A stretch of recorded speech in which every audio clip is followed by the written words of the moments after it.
Bonjour à vous, soyez les bienvenus sur la chaîne Les Œuvres de la Colombe. Je vais partager avec vous quelques réflexions et quelques enseignements sur la Sainte Seine et la façon de la pratiquer. Au cours de mon existence et depuis ma conversion, j'ai remarqué qu'il y avait beaucoup de contradictions entre ce que l'on voit dans les Écritures et ce qu'on peut pratiquer dans les églises locales. Donc, tout d'abord, pour partager ce qui est le début de la Sainte Seine, son commencement, le premier endroit où on voit dans la Bible qu'il ait abordé ce sujet, c'est lorsque Abraham rencontre Melchisédek, qui veut dire roi de justice et de paix. Et donc, c'est dans Genèse 14. Melchisédek arrive à la rencontre d'Abraham avec le pain et le vin, il nous est dit. Ensuite, il y a un autre passage dans Exode, au chapitre 13, c'est Dieu qui parle à Moïse et qui dit, il donne la célébration de la Pâque pour la sortie d'Égypte. Donc c'est le dernier repas, les derniers jours qu'ils ont passés en Égypte. Et Dieu parle à Moïse et lui enseigne la façon dont il faut célébrer la Pâque. Donc il y a cette histoire de sacrifice de l'agneau pascal de la Pâque, le sang que l'on met sur les linteaux des maisons de ceux qui appartiennent à Dieu, et les herbes amères, et on voit bien que au travers de l'enseignement que Dieu donne à Moïse, il n'y a pas seulement le pain et le vin, il n'y a pas seulement l'agneau de la Pâque, il y a aussi les herbes amères qui rappellent la vie d'amertume des Israélites en Égypte. Ensuite, il y a un autre passage dans Marc ou dans d'autres parties de l'Évangile où Jésus prend le pain et le vin, et la coupe, au moment du repas de la Pâque. Donc on voit bien que Jésus, quand il institue comment dire, ce souvenir en mémoire de lui, il prend le vin, il dit ceci est mon sang, il prend le pain, il dit ceci est mon corps. Et on voit bien que Jésus le fait au moment de la Pâque et au cours du repas de la Pâque. Donc c'est un repas complet. D'ailleurs, aujourd'hui on dit Sainte Seine. Sainte Seine, ça veut dire saint repas. Sénat veut dire repas. Et donc ça veut dire saint repas. Ensuite, il y a un passage dans le livre des Actes, au chapitre 2, au verset 46, où il est dit « Il rompait le pain dans les maisons ».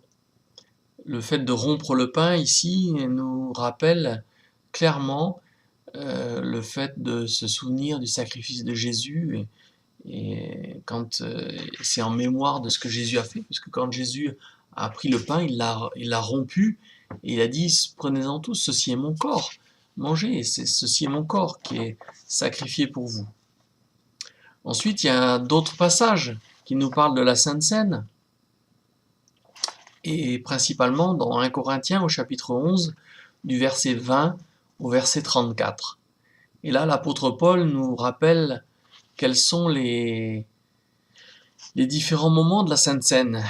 Et sous la forme d'un reproche, l'apôtre Paul dit « Chacun prend son propre repas. L'un a faim, tandis que l'autre est ivre. N'avez-vous pas des maisons pour y manger et pour boire ? Lorsque vous vous réunissez pour le repas, attendez-vous les uns les autres. » Donc on voit bien que ce repas que prenaient les disciples chez les Corinthiens était un repas complet. C'était pas juste le pain et le vin, c'était pas juste un mémorial du sacrifice de Jésus au travers de la coupe qui circulait et du pain qui était distribué. Puisque l'apôtre Paul dit, il y en a qui sont ivres, il y en a qui se sont enivrés, il y en a d'autres qui ont faim, et les autres qui s'empiffrent de leur nourriture. Attendez-vous les uns les autres, parce que si vous vous réunissez comme ça, vous allez attirer un jugement sur vous-même. D'ailleurs, il y en a qui sont malades, et il y en a qui sont morts. dit l'apôtre. Et c'est parce que vous prenez la Sainte Seine de manière indigne. Donc dans ce passage, il est clairement parlé d'un repas complet et non pas d'un simple mémorial avec la coupe et avec le pain, qui symbolise le sang et le corps de Jésus. Les commentateurs bibliques nous ramènent en bas de la page en disant, en expliquant que les premiers disciples avaient l'habitude de prendre la Sainte Seine au cours d'agapes, de repas fraternels. Mais c'est faux, puisque le repas de la Sainte Seine, c'est un repas en mémoire avec les herbes amères en mémoire de l'Égypte où on était, et qui doit nous amener à une réflexion profonde et à une communion profonde aussi avec les frères et sœurs.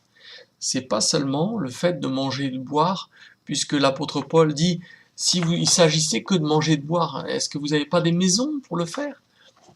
Si quelqu'un a particulièrement faim, il dira qu'il mange d'abord chez lui, afin de ne pas attirer un jugement sur votre rassemblement.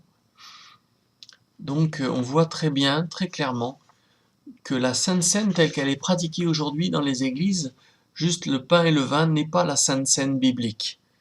C'est une déformation et c'est une façon de détourner la véritable communion que l'on devrait avoir les uns et les autres au travers d'un vrai repas fraternel qui s'appelle la Sainte Seine, le Saint Repas.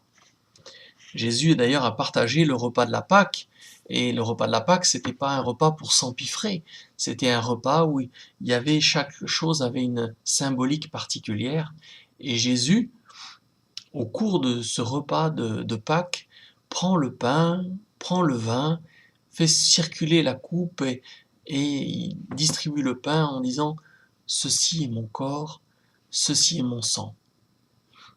Il y a un autre passage dans la Bible où il dit, dans l'Apocalypse, qu'ils l'ont vaincu par le sang de l'agneau, en parlant du diable.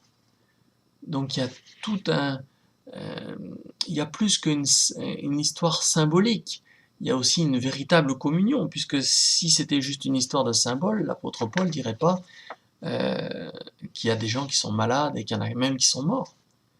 Voilà, donc c'est ce court partage que je voulais amener avec vous. Je crois que nous sommes arrivés à une période de l'histoire où Jésus va revenir très bientôt, et il faut réformer nos voies, nous préparer à sa venue. Nous sommes dans la dernière réforme, la réforme qui précède la venue de Jésus et le dernier grand réveil qui s'annonce, et je crois que vraiment ces choses sont merveilleuses à vivre quand elles sont bibliques. Voilà, à bientôt encore pour de nouvelles aventures sur la chaîne Les Œuvres de la Colombe. Au revoir, soyez bénis au nom de Jésus.